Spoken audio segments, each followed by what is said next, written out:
that time of the year. It's my birthday season. It's that time of the year where Tim Homa's getting older. Yep, Monday the 25th. I said I'd never sing on the podcast, and I just did it. You just did. Look Man, at that. We're growing. Yep. We're growing. You know, Todd pulled me aside yesterday. Oh, yeah, the guy we prayed for? Yeah, man, he was super excited. He felt really good. I guess this is what it's like to be famous, you know? You say something on the podcast and people get excited. We're not famous. I'm just joking. Known. we're known. We're not famous. Tim Homa's famous. No. Ed Saucier's famous. No. Ed and Richie are infamous or famous. But by the way, I'm Tim Homa, and you are listening to the 61st Minute, a podcast of Community Bible. This is my co-host, Nick Kerouac, who unfortunately is a Packers fan. And, or fortunately. Or fortunately. You know, I'm just going to say this, that yesterday was very difficult. And right in the middle of the game, I saw my phone light up, and I saw your name on my phone. And I said to my wife, I'm not answering it. And the reason why I didn't answer it, I knew you called, but it was right in the middle of Packers, Bears, and Packers were winning, and I didn't want to hear it. And I did not want to hear it. And you were nice enough and kind enough not to bring it up when I called you back, and I appreciated that. But it still hurt. Yesterday hurt. Yeah, it's just, so we have lost on a Hail Mary with no time left. That's a win. And a blocked field goal against the Packers. That would have been a win. This is my barely life. Blocked. This is my life. Like barely blocked. This is my life as a Bears fan. And, you know, I did not want to talk to anybody that I knew from Wisconsin or anybody that was a Packer fan because I had to go for a walk. I literally had to take a fishing rod and go do something different. And the only thing that helped me was that my fantasy football team beat the number one team. Oh. And I was like, okay, I feel better about my life. I'm not as disappointed, sad, or on the verge of tears. Yeah. We both kind of had to just, this podcast is more therapeutic for Tim and I today. We kind of just, we just kind of vented a little bit. Mine's here in a little bit, but Tim, anything else you want to say? No, just I'm kind good. of put out there. Good. I'm getting older this week, or next week, beginning of next week, getting a little older. I think I'm okay. Do you feel like Mike Tyson? Oh, boy. No, I think he's a little sore than I am. But I think I'm okay this year and next year. I think it's when I turn 59, I think I'm going to have to find wherever you are in the world, Nick, and I'm going to need you to just infuse a youthful spirit into me. Maybe we could box. Oh, yeah. We could box. We might not sell out AT&T Stadium, but you and I could box. Maybe probably put out a better boxing match than that one was. But anyways, we digress. Well, today we're talking about hospitality. We've got our student pastor, Chris Stacy. Enjoy the podcast. Yeah. We are so glad that you're listening to our podcast. But before we continue, we have an announcement to make. On November 3rd, we rolled out our new Live Beyond campaign, encouraging us to live beyond our own capacity in generosity, as well as God's mission for us and our church. In this Live Beyond campaign, we're making some concerted efforts to reach those in our community and make some much-needed upgrades to our East Campus. We've asked all of our staff, our members, and regular attenders to pray, plan, and make a pledge for what they can contribute to this vision. You're not going to want to miss December 15th because that's going to be a big celebration service where we will bring all of our pledges and one-time gifts that morning to Community Bible. For more information on this event, go to communitychurch.com/livebeyond. Again, that is communitychurch.com/livebeyond.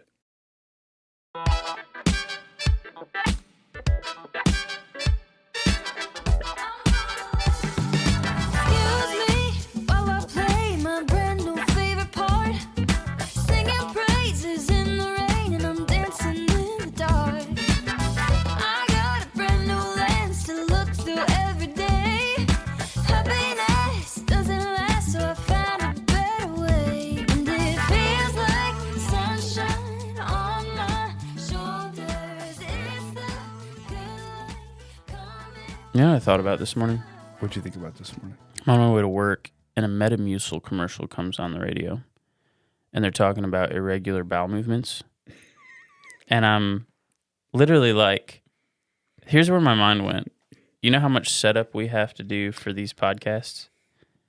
I'm like, someone took the day to set up microphones, get the studio all ready, get the talent in the room to put together a commercial about irregular bowel movements. And I don't know, it's just been messing with me this morning. Like, that's what people do for a living. Some people. I'm just going to tell you that your brain operates in a world, in a realm that not a lot of people's brains operate there, Nick. I don't think I would have been thinking too much about irregular bowel movements. Well, I mean, it was a commercial. I mean, now, to be at the fair, end of the day, they're selling something. Yeah. So it makes it in worth it for the money. Yeah. Subject change.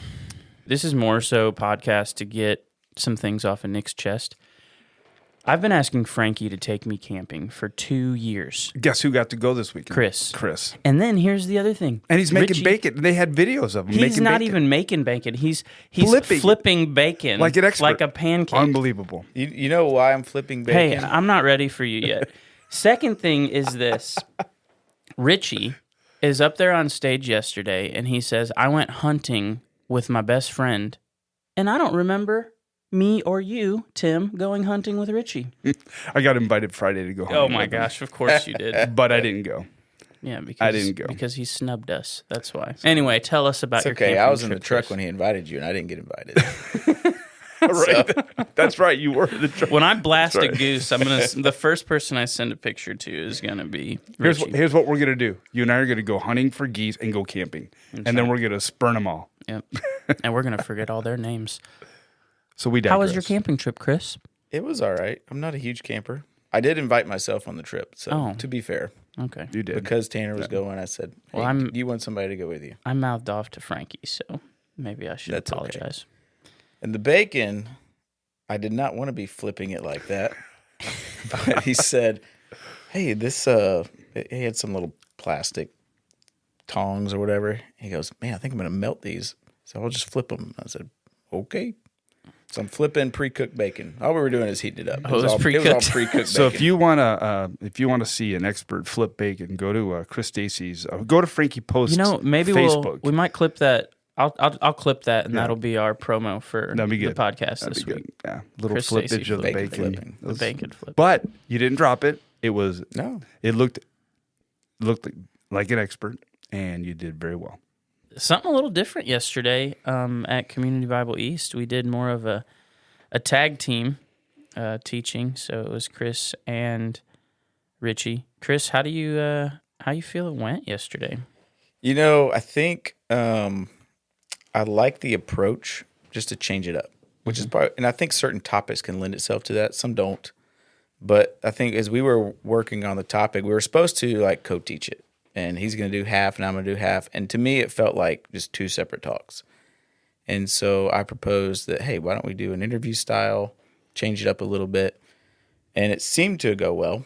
At least I think so. Some of the people I talked to liked it. It seems to be more engaging just because there's more, you can build in more humor to it. You can, just the back and forth, I think naturally draws people in. And so I don't know, I think it's something we could potentially try more often. Did you hear anything afterwards from anybody? Yeah, because I asked them. I said, hey, did this work out or did it suck? Right. That's funny. Right. Because you got to know. Yeah. And so everybody I talked to seemed to enjoy it. Yeah. No, hey, share what Ed said to you. Yeah, that's actually what I was about to do. I walked off the stage after we were done with announcements, and Ed pulls me aside, and Ed Saucier, he's our Ed Saucier, our founding pastor. Our founding pastor. And he said about you and Richie, he said that was probably one of the most needed and best sermons or lessons that we've had in the last 15, 20 years. Yeah. Well, I'll give that 100% to Richie. Because my job was easy in creating the questions. And really, I built the questions around his content. So, and he said subject matter. I mean, so Ed told me, he goes, man, there's very few things that are such the central point of our Christian faith and how we share our faith than being hospitable and inviting to those who. John Mark Comer, actually, he has a sermon about it where he breaks down the Greek when it comes to being hospitable to it translate as the foreigner, allowing the foreigner into your home. And yeah, it's just really good. And Ed, I mean, when the founding pastor says that, I'm like, wow, must have been a great Sunday. So Yeah. You know, I've known Richie for such a long time that Fisher Family Fun Day, Friday, whatever, the 4Fs, is something I've been because there was times when we first moved to Texas, we didn't know anybody. Seriously, I'm like, Richie, you want to hang out Friday? No, I can't. I'm like, bro, we got nobody. And he's like, nah, I can't. I got Fisher Family Fun Friday. I'm like, so then it becomes the running joke. Right. You know, you don't invite Richie to do anything on Fridays. But really, it was a great thing because he instilled in a lot of people the importance of family. Mm-hmm. You know, you guys were doing a great job just talking about what dinners look like. And we talked about it in our home group last night. And looking back, we never had meals aside from the kitchen table. We always had a family meal. And we talked about even today that at the table were certain seating assignments. My daughter has not lived at home for a couple of years, would come home, and if Angie was sitting in the spot where she sat at dinner, what are you doing? That's my seat. I'm like, you've been gone for 2 years. You've lost that right. She goes, no, I have not. And she goes right to that spot. But I think, you know, what you guys shared is so needed because at last night's home group, so many people said, we sit and watch TV when we eat dinner. We have TV trays when we watch dinner. Maybe we should have our kids over more often. It kind of re-emphasized the importance of that family dinner time. And the thing that comes to mind is entertainment has replaced relationships. Mm-hmm. From the point of kids with iPads, right?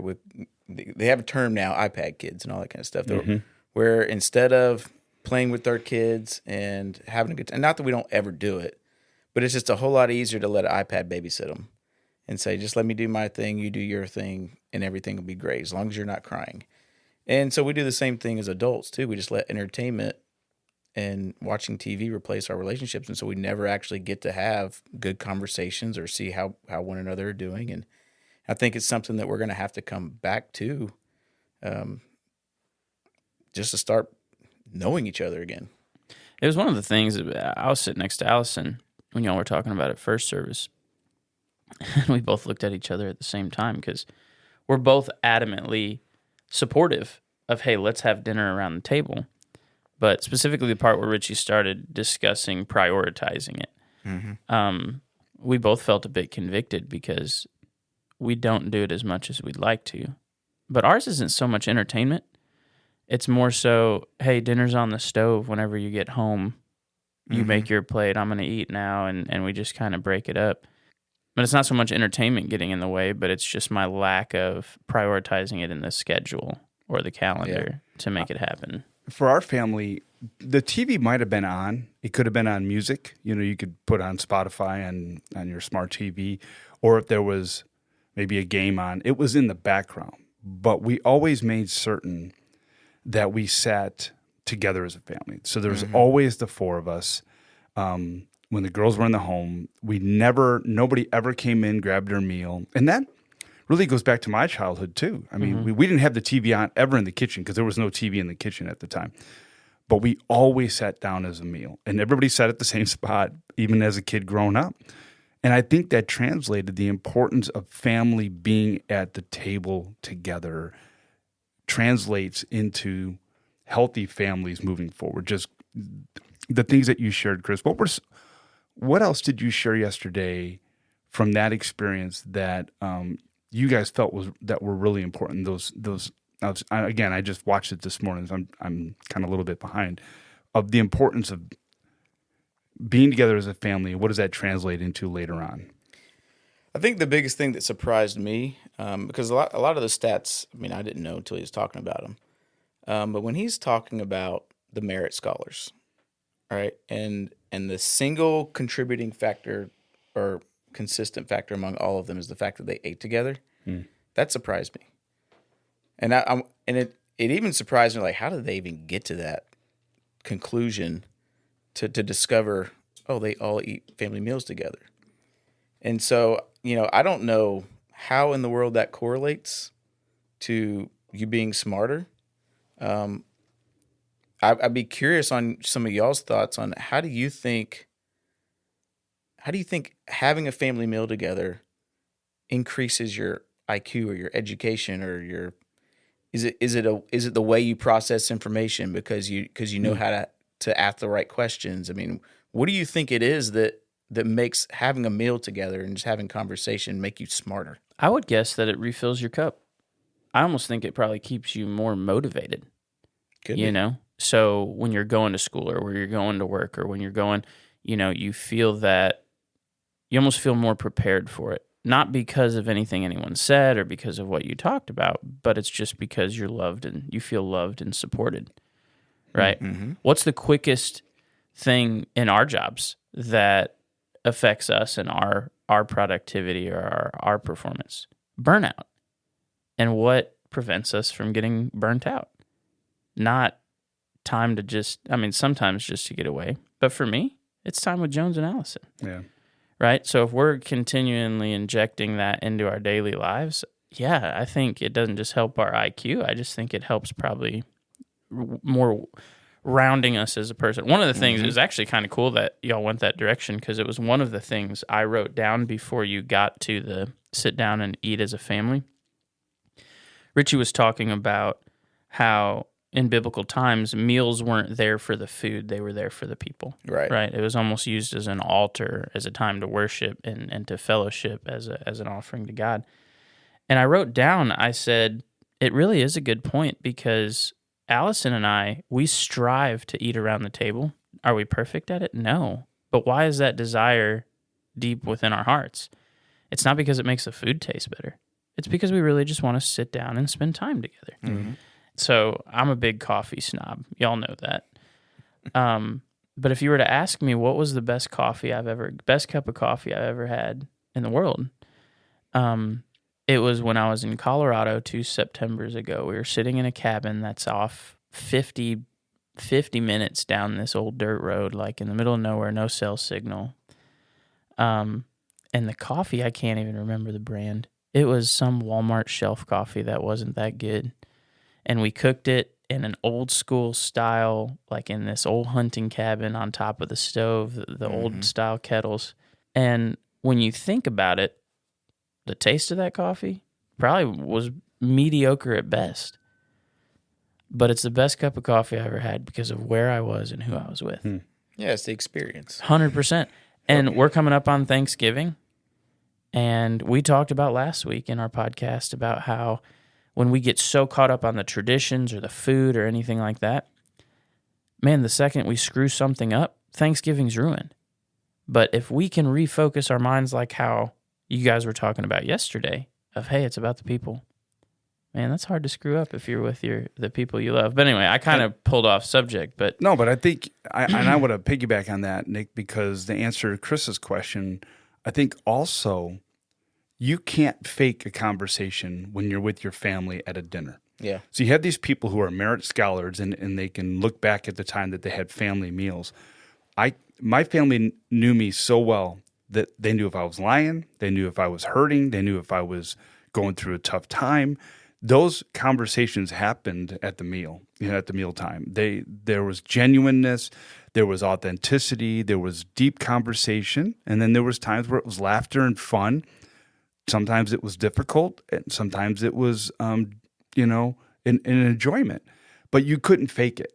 You were sitting in an authentic environment, and with your siblings, and everybody was sharing about their day and going through. But that was the time for mom and dad to give marching orders. Hey, we got to clean up. We got to do this. We got to do that. It was instructional. It was informational, and it was also an opportunity to grow. And I think those people who excelled because of looking back at family meals can say, I had real conversations. I couldn't fake it. I couldn't lie. I couldn't avoid it. It was going to happen at that meal, and it made me a better person because I could endure the stuff that the world would throw at me later because I was able to process it. I have hypothesis B. If you eat every day at the dinner table with your parents, if you get a F on a test, you got to go tell your parents that night. Right. And there's too much pressure. Hey, I ain't showing there's probably mom. a lot of truth in that Exactly too, right? right. there. I ain't showing mom my bad How are your grades today? Exactly right. There's probably something to that. What did so yesterday you took more of the host role, Chris. Yep. What'd you learn? What'd you learn in preparation for this? What'd you learn while you got to help teach yesterday? What'd you get the most out of it? I think it was the just the culture of hospitality. It's to me, it's not something I think about a lot. That's just not who I am. And so as we're talking about just what that looks like and how much that affects people, which so we looked at the Acts 2 church and just the simple things that they did. It reminded me that sometimes we like to way overcomplicate things.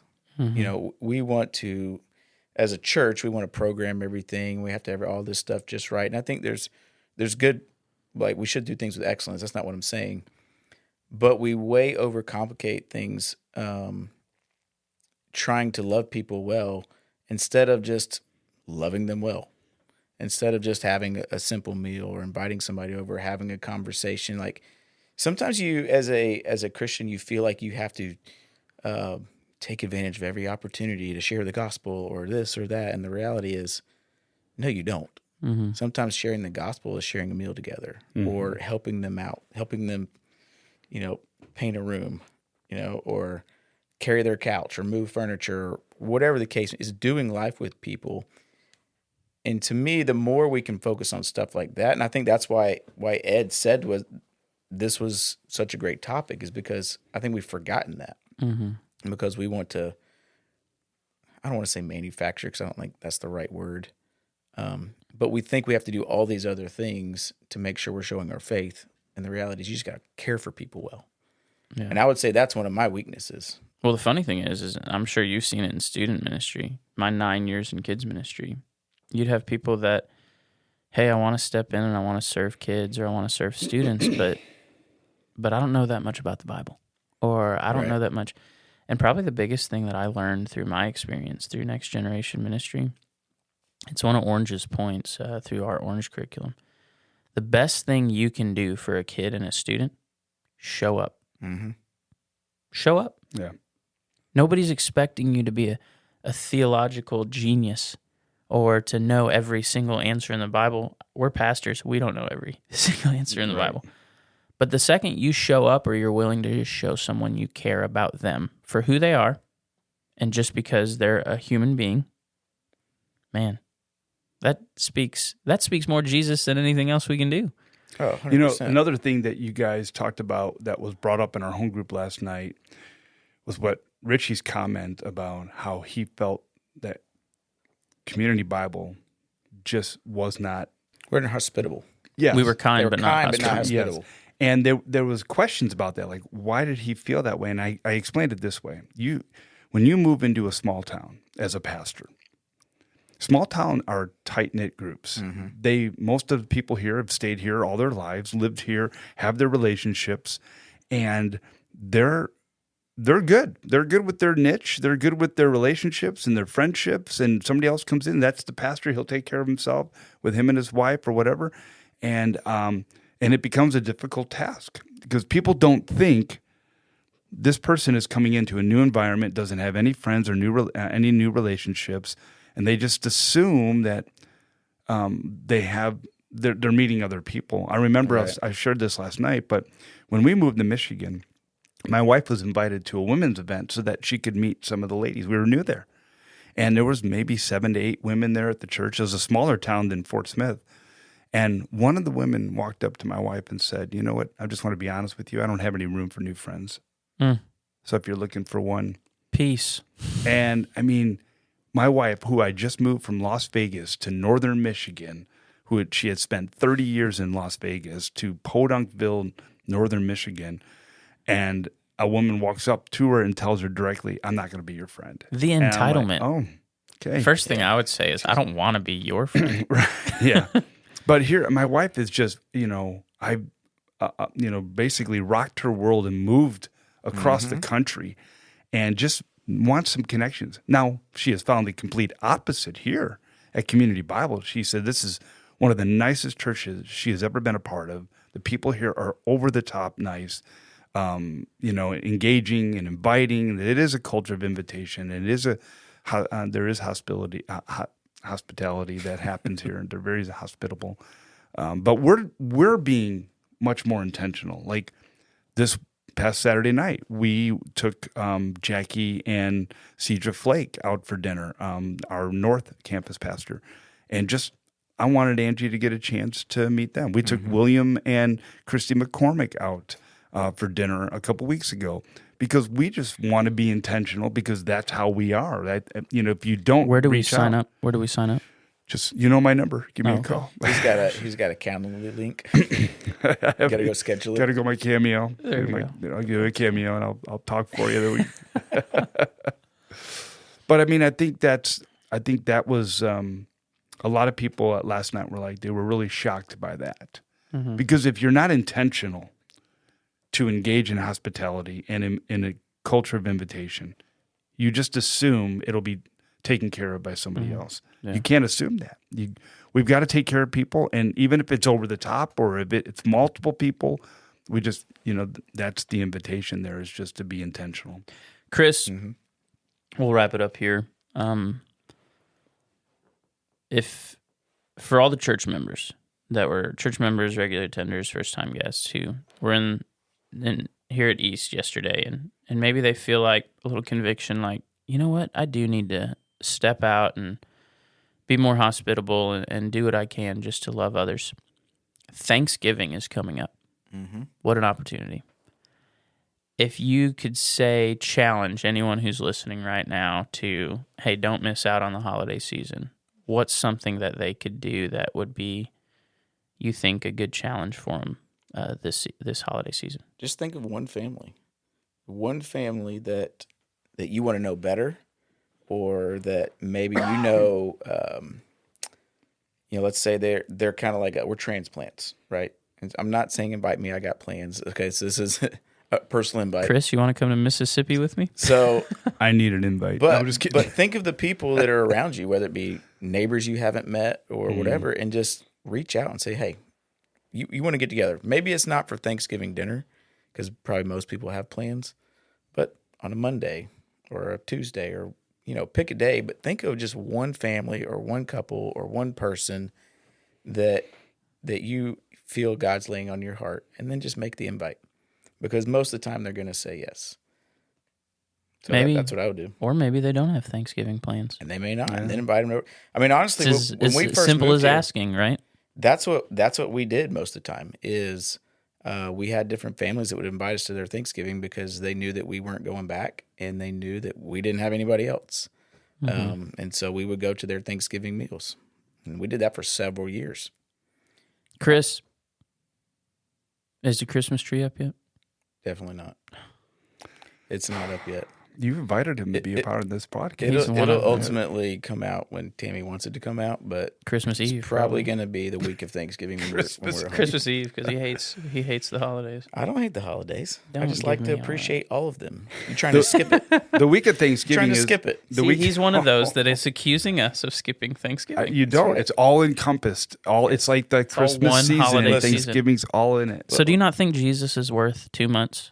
He's worth For the his whole birth- year. Oh, Okay. Why do you believe only that's- celebrate? so you- Why do you you only le- celebrate Jesus you leave it- in December? So he leaves it up all year, is what he's saying. Jeez. Let me. So I wasn't on last week. Let me tell you about one of my Thanksgiving traditions Okay. that I think y'all will appreciate. We used to go to the lake. So my grandparents had a lake house, and so when I was younger, because I loved water sports and wakeboarding, this is specifically in the wakeboarding era. We would do Thanksgiving at the lake with all of our family. And it was always, that would always be the last run I would make of the year. So no matter what the temperature was outside, I would do one more last run. So we'd, I don't know if it was after a meal, before, some point during that week, we would all go out in the boat and I would get in the water and wakeboard. Sometimes it was so cold that I would get a brain freeze while doing it. But it was worth it. Because, when you love something, you're willing to So what's you're the willing new to be cold. What's the new tradition now? What does Thanksgiving Day look like now? wherever we end up. It's, once turkey, we got turkey or ham. It's funny how much grandparents affect your traditions. Yeah. Because now that we're moved away, like, do we go create some new ones? I mean, I don't have a good way to create any new ones right now. So, and so now that we're not back home, and of course they've passed on, but so in a way you look back and you miss a lot of those things. And part of it, was you were a kid, it was your childhood, and so we've tried, even with Christmas or different things, creating our own. But I mean, because we're here, we're always traveling back for Christmas. So still doing things there, but Thanksgiving is kind of we'll see where we end up type deal. We don't have a tradition necessarily. Well, we didn't get any holiday traditions last on social media. Nobody wrote anything in. So hey, we're going to grill you again this week. Another opportunity if you have Thanksgiving or Christmas traditions, and share with us. We'd love to hear. Even text us, and we'll include them in the next podcast. The more weird, the better. Yeah, thanks for listening. The weirder, the better. Weirder. Thanks, Chris, for joining us. Thank you guys. All right, thanks. Bye. Bye. Thank you for listening to the 61st Minute Podcast by Community Bible. Our goal is to release a new podcast every Wednesday reviewing what we discussed during our hour gathering the previous Sunday morning at Community Bible Church. If you don't have a church home, we would love for you to join us on Sundays at 9 o'clock or 10:30 a.m. live at any of our 4 campuses. Also, you can watch online or review Sunday morning's sermon at communitychurch.com/messages. Again, that's communitychurch.com/messages. Tune in for next week's episode of the 61st Minute Podcast by Community Bible on main platforms like Spotify, Apple Podcasts, or anywhere you listen to your podcasts.